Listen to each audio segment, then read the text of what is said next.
Hello everybody, it's time to cover another exciting topic in immigration law. So for today, I want to touch on the eligibility requirements for becoming a US citizen through naturalization. If you have any questions about this video or you want to schedule a consultation, please reach us at our website, carboneattorneys.com. We have a button at the top right corner. Click it, fill it out, send it, and we will get back to you as soon as possible. Let's dive in. Now, there are several avenues for naturalizing, but for the purposes of this video, I'm going to cover the standard eligibility requirements and then the requirements for naturalizing through marriage to a US citizen. So whether you're curious yourself about the naturalization process, or you have a friend or family member who you think might be eligible to become a US citizen, this is the video for you. Stick around. When it comes to the standard eligibility requirements, you must meet the following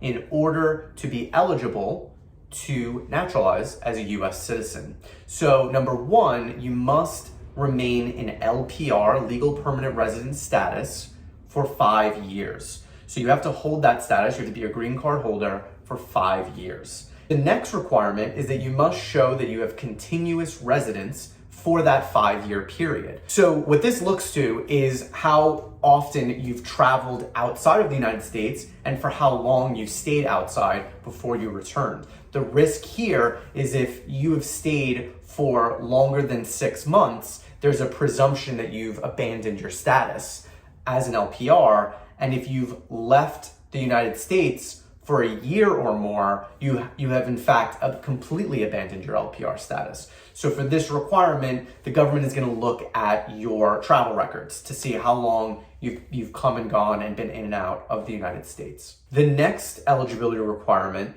is physical presence for at least 50% of that 5-year period. Now, again, this ties into the continuous presence. So if you have left the country for an extended period of time, that will show up in your travel records, and that will be important for determining whether you remain eligible for naturalization. Next up, you need to have lived in your current state or USCIS district for 3 months. So wherever you're living right now, you have to be there for 3 months before you're even eligible to apply for naturalization. Next up is the English language requirement. So you have to speak English. You have to read, write, and speak the English language. You don't have to be an expert, but you have to be able to hold a conversation and answer basic questions about yourself and your application. If you're struggling with the English language and you don't feel prepared to meet this requirement, it's probably best that you take classes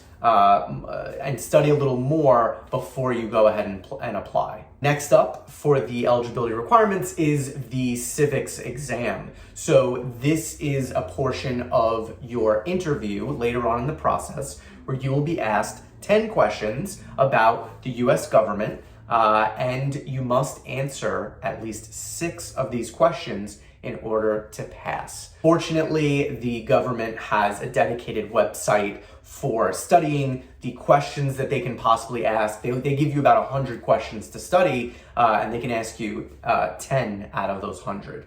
And it's at random, so unfortunately there's no way to know what questions you're going to be asked when the time comes. Finally is an element of good moral character. So this is where the government looks at your, they do a criminal background check, and they want to see if you have any prior convictions, current pending charges, DWIs, anything that would go against showing that you have good moral character. Now, when it comes to the other route, which I mentioned about being married to a US citizen, most of the requirements are the same. There are a couple of caveats. The first difference is that the time period for which you have to remain as an LPR, legal permanent resident, is only 3 years as opposed to 5. Next in this path is that your spouse must remain a US citizen for that entire 3-year period. So if your spouse was born here in the United States, there's no concern here. This isn't going to be an issue. It's only if your spouse was naturalized